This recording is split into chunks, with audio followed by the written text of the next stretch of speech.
One thing people may not realize about social scientists, they love to argue. Take an impassioned academic, give them decades to study something, and put them in a room with someone who disagrees with them. Then, sit back and watch the fireworks.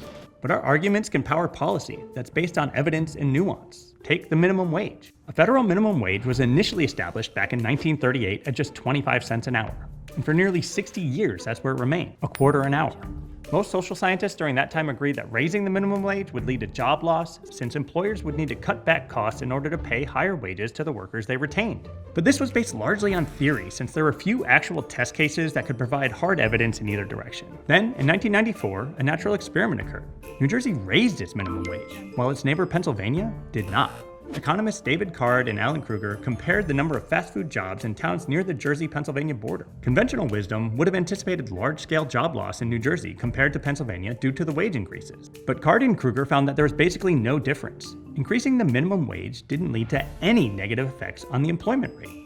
That shattered the scientific consensus, and in 1998 helped lead to the first increase in the national minimum wage, raising it to $5.15 an hour.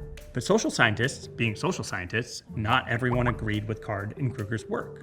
In the late 90s and early 2000s, researchers like David Newmark and William Washer reanalyzed data from across the country and argued that minimum wages do reduce employment, especially for young and low-skilled workers. So the field split, and the arguments ensued. One side insisted that modest minimum wages don't kill jobs. The other warned that job losses are real, just harder to measure.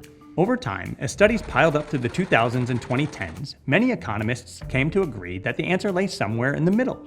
Moderate increases in the minimum wage tend to raise wages with little impact on employment rates. Still, what exactly the minimum wage should be varies, depending on where in the country you live and what prices are in the local economy. And that's basically where we are today, with more expensive cities and states like Washington, D.C., New York, and California having higher minimum wages, and places like Wyoming and Pennsylvania having much lower minimum wages. Of course, the role of politics can't be dismissed either. The national minimum wage of $7.25 has been the same since 2009. For context, if that $7.25 had kept pace with inflation over the last 17 years, the minimum wage in 2026 would be $11.16 an hour. But it's still just $7.25.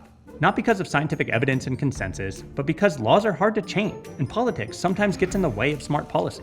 But the next time you're in a room full of shouting academics, remember, that's a good thing. Arguments in the research world lead to policy that's more nuanced and data-driven, like the minimum wage, powered by social science.